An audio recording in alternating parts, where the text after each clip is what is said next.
Okay, let's dive into this explainer. Right now, there is this incredible, almost overwhelming anxiety surrounding artificial intelligence. It's everywhere, right? But to truly get a grip on what's happening today, we actually need to rewind and look at a profoundly unsettling idea from the past. Today, we're unpacking Shannon's Revenge, a really fascinating chapter from Dawson Preethy's book, The Return of the Dead Author. So, whenever the conversation turns to modern AI, we almost inevitably hit a wall with one massive question. Can machines actually understand language?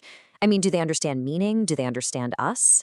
But here's the thing. When we ask those questions about artificial intelligence, we're hiding a huge, completely unproven assumption. We're assuming that we humans already possess a clear, agreed-upon account of what human understanding actually is. There's this great old engineering joke that perfectly captures this. A young, super enthusiastic student runs up to Claude Shannon, who is basically the father of information theory, right after a lecture. The student says, "Professor Shannon, one day machines will understand language."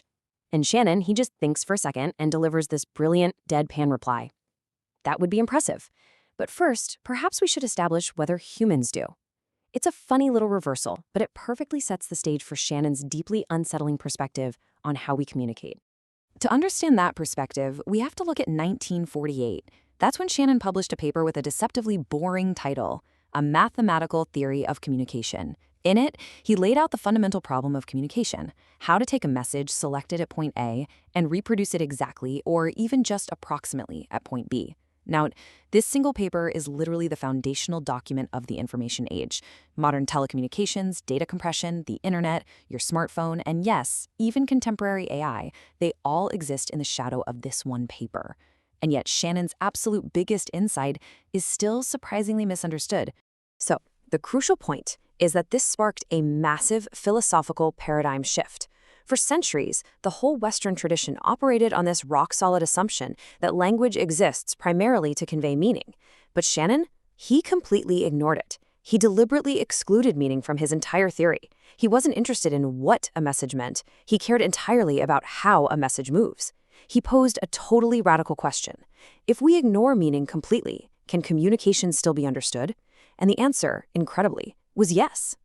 Just listen to his exact words from 1948. He wrote, "These semantic aspects of communication are irrelevant to the engineering problem. From a pure engineering standpoint, meaning is just baggage. The only significant aspect is that a message is basically just one selection pulled from a giant bucket of possible messages. The system just has to work for any selection a source might make, whether it's profound poetry or complete gibberish." Okay, let me give you a visceral aha moment so you can feel exactly how this works. Think about this sentence. The sun rises in the...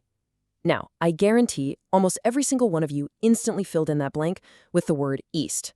But think about why. You didn't consciously calculate it, you didn't run to a dictionary, and you certainly didn't pause to contemplate orbital astronomy. You just knew it. You anticipated the word completely through statistical expectation. You see, language has this hidden wiring. Certain words naturally tend to follow specific words. Phrases predictably repeat themselves. It means that human communication contains a hard, statistical structure that is humming along entirely beneath our conscious awareness. At first glance, that might seem kind of trivial, but actually, it changes the whole game. It shifts language from being this purely expressive, magical human thing into something that is measurable, predictable, and fundamentally mathematical. And this brilliantly illustrates how, if future words can be mathematically estimated just by looking at previous words, language stops being just talk and becomes an observable network of probabilities.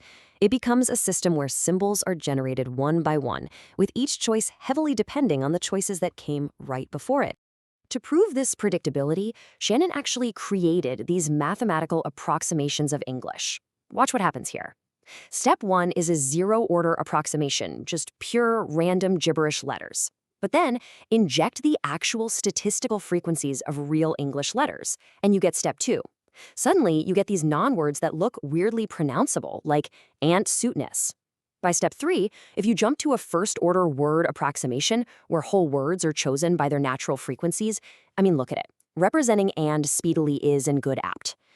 It almost feels like a ghost is trying to form a real thought. It's this eerie, striking proof that statistical probability can create the pure illusion of meaning completely out of thin air. Now, to measure all this uncertainty and predictability, Shannon borrowed a concept from physics, entropy. In information theory, entropy basically measures the amount of choice or uncertainty involved when selecting a message. When you generate a letter or a word, how much suspense was there about what it was going to be? Communication turns out to be this continuous, high-wire negotiation between order and surprise. And this dynamic sets the very boundaries of how we speak to each other. Imagine the two extremes.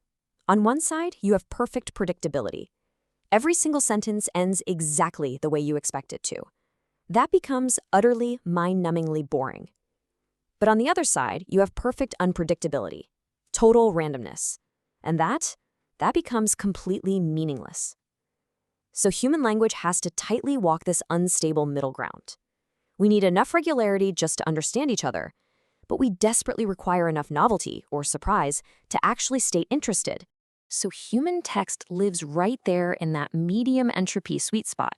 And the crazy thing is, this mathematical formula applies perfectly to everyday life and literature.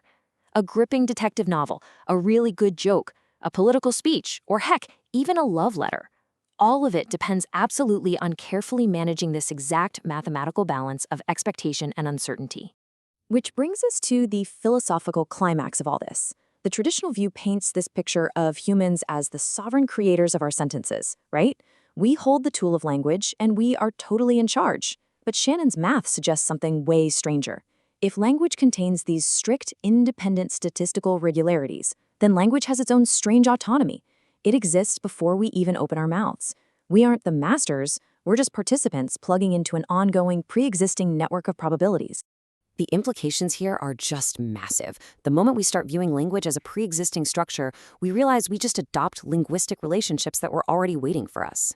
By using telecommunications math to strip the speaker of total control over their own words, Shannon's engineering unexpectedly crashes right into modern psychoanalysis and philosophy. It brings us remarkably close to the ideas of thinkers like Jacques Lacan and Roland Barthes, who argued that it's the structure of language that defines the human subject, not the other way around. Claude Shannon just wanted to solve a gritty engineering problem about telephone wires and radio waves, but by completely ignoring what words mean, he ended up exposing the hidden mathematical clockwork that governs every single sentence we utter. It leaves us with a deeply provocative thought to chew on. Are we speaking language, or is language actually speaking us? Thanks for joining me on this explainer, and I hope it completely changes the way you look at every word you read today.